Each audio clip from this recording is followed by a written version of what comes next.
Hello everyone, my name is Daniel and I'm just a casual racer, and today I want to show off the second DLC pack for Le Mans Ultimate.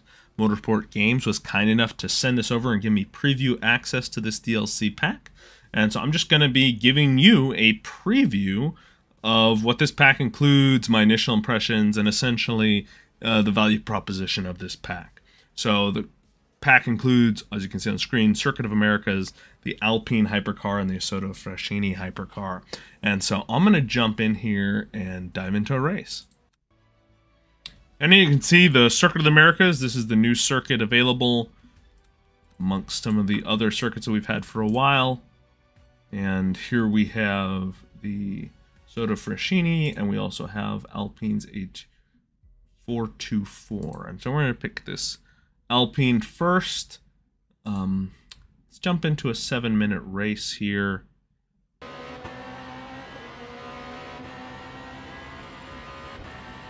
Alrighty everyone, so we are here at the Circuit of the Americas driving the Alpine in Le Mans Ultimate. First time driving this car, and also the Circuit of the Americas, right? I know that's kind of a controversial track. I don't think it's the top of very many people's lists. I know some people enjoy the track, and then others can be quite divisive. But I don't think very many people consider it a classic.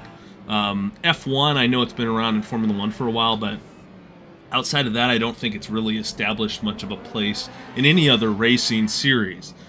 So driving this circuit in Le Mans Ultimate, it's a very interesting experience. The main game I've actually driven this in is the F1 racing series. That obviously has, you know, a little bit more approachable physics, and, you know, that also Formula 1 only, you know, designed entirely around that. And I'd also say the track isn't necessarily the most detailed, and also the force feedback isn't necessarily the most immersive either, for sure.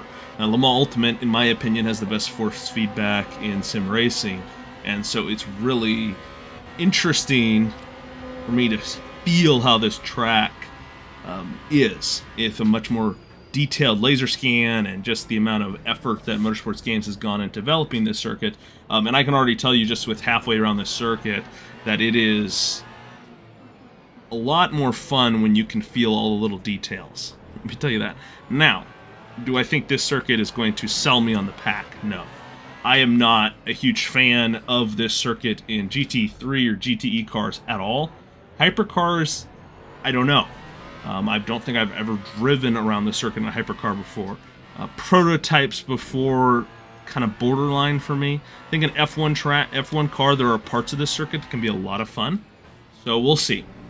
But I think for me, the bigger part of this pack, and yeah, what I'm having to evaluate in my mind for $13 is, ooh, definitely locked on the brakes there at the very end, is for $13 is this Alpine and also the Isotta worth adding to your collection.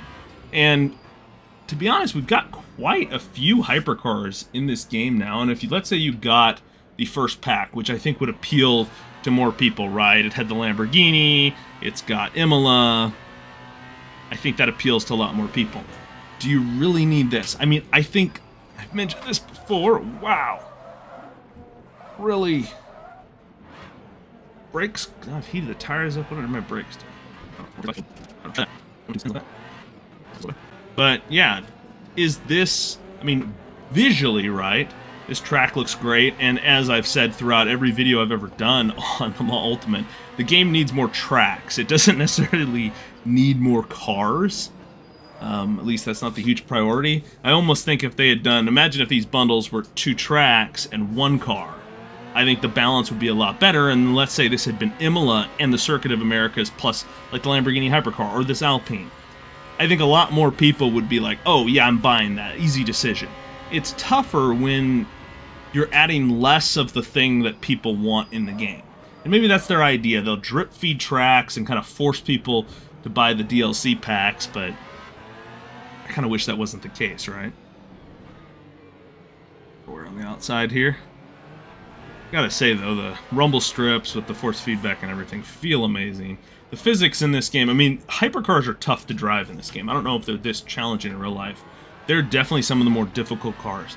I don't have nearly that issue with the GT cars, and I love the LMP2. I mean, the LMP2 car in this game is one of my favorite cars to drive in any racing game of any kind. But yeah, the hypercars, I mean, right now I'm doing a lot better not locking the brakes, and the Alpine's definitely a little more brake bias forward. It tends to be with me, with all these hypercars, a little more brake bias forward just helps me. Maybe it's because I a little too heavy on the brakes or whatnot, but... Alrighty, moving up, trying to make a move up into 5th. There we go. Or I think we're back in the LMP2 cars. Up over the bumper curb. I gotta say, that feels really nice. Just the details. I think Le Mans Ultimate looks quite nice as well. Details on the cars. The tracks, I'm not gonna say are... I actually think Automobilista 2 probably has the best looking tracks right now. But Le Mans Ultimate, you know, looks as good as most of the competition. I think the tracks look as good mostly as what Rennsport has or what Assetto Corsa Competizione has. They're around the same level of quality that most people have come to expect. One thing about the Circuit America is you look at the grandstand, right? It's just a simple metal grandstand, and I know for some people that's not super thrilling to look at, but that is the way the Circuit of the Americas is set up. You know, it's an American track, and they love to bring in temporary seating for larger events at any American sporting venue.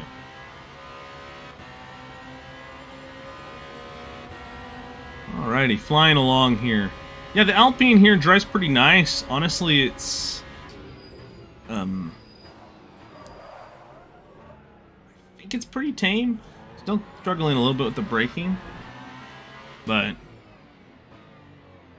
overall, it doesn't feel aggressive when you put the throttle down or anything like that, really. I'm going to try to throw it around a little more here and see what it does, but... yeah, it feels very stable in acceleration, more so than perhaps some of the other little hypercars, although, don't, like, hold me to that a ton.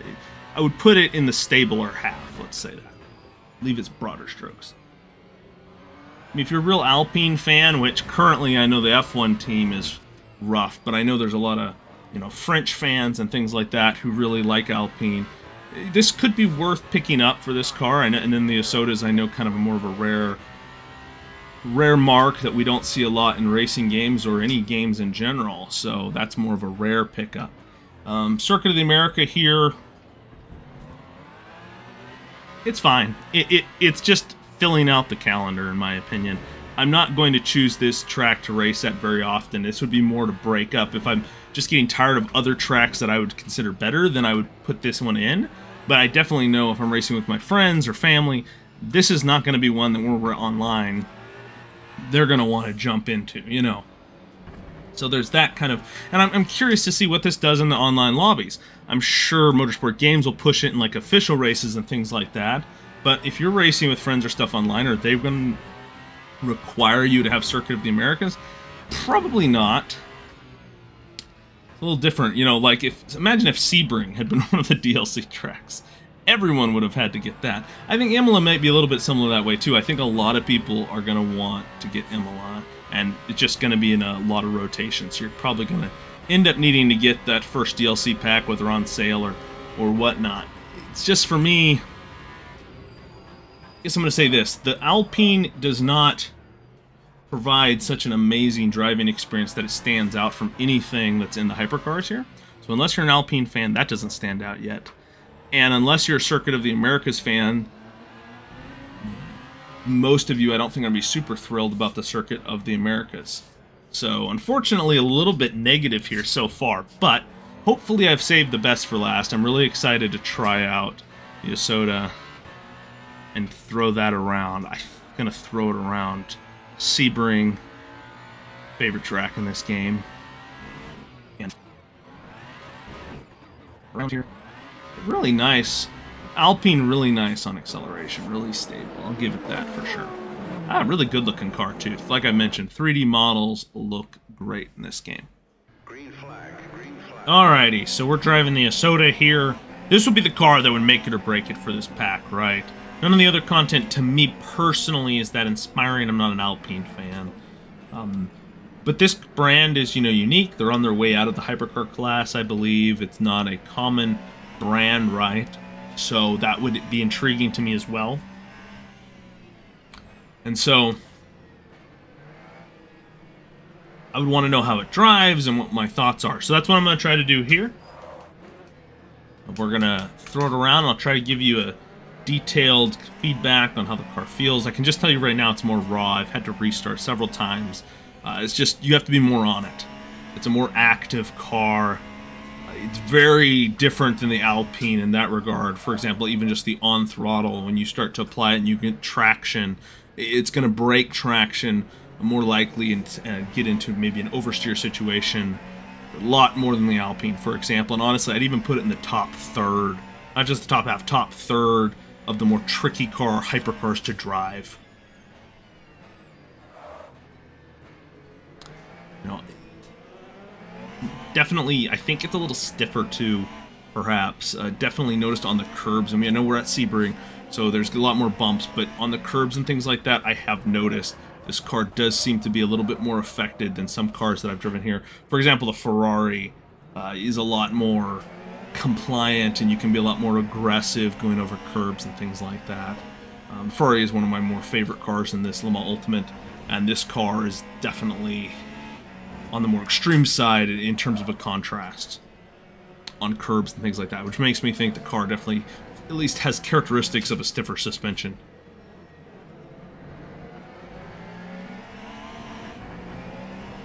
Feels good on the force feedback though, going over the curbs and stuff. Stiffer suspension gives a little more direct feedback, which is something that some people could definitely enjoy, perhaps especially if you're maybe on a belt-driven wheeler or gear. Well, I don't know about gear you'd really notice, but I think there's certain wheelbases that perhaps that more direct, stiffer suspension could actually be enjoyable to drive with, because you'll actually feel a bit more perhaps in some of the other cars, or maybe numb some of that. Weaving our way through the LMP2 class right now, up the inside here. Hey, you put the power down, you gotta be careful. I could just slam it down. Car slowed down here.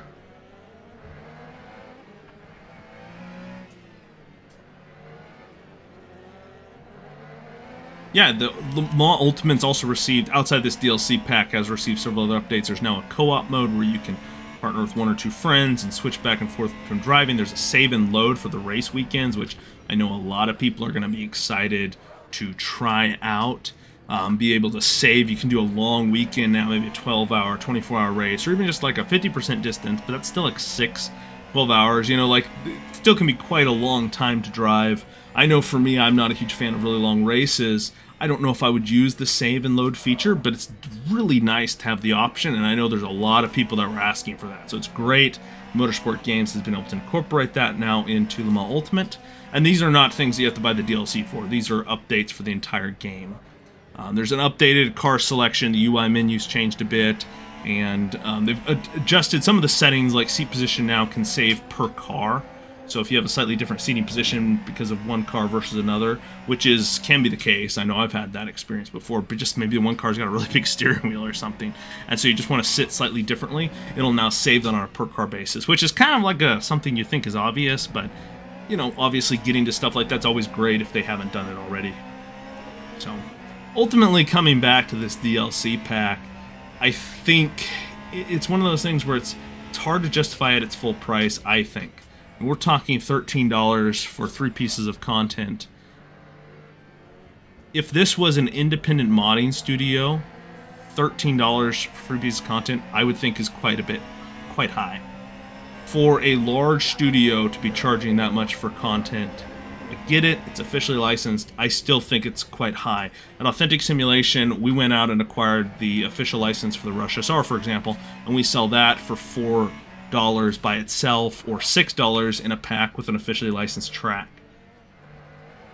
If you scale that up, that's $12 for 4 pieces of content. Around there is what I would consider value. Like, that's what I would consider fair. To me, they're nickel-diming you. I get the iRacing argument. iRacing's ridiculous in terms of prices. I mean, let me say this, as a creator, it is kind of nice to see a larger studio being a little crazy on the pricing, in my opinion, because it means it makes our pricing look better, I guess, as an individual creator.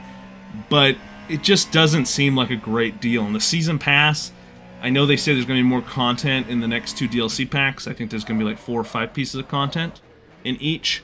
But to me, $50 almost for DLC pass, that's more than what I paid for the game. I believe I paid $40 for Ultimate. That's tough to swallow.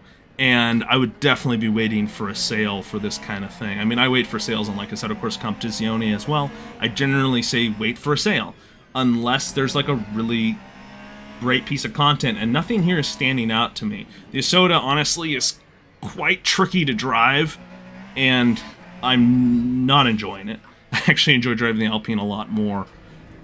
The Circuit of the Americas actually is impressive just because it's great to have a version of that track that's got great LiDAR detail, and the mesh for the force feedback experience is fantastic, and that type of thing. So yeah, that feels pretty decent. Obviously, the Ultimate needs more track, so I guess that's the standout feature, and the hypercars don't stand out enough. So perhaps wait a bit.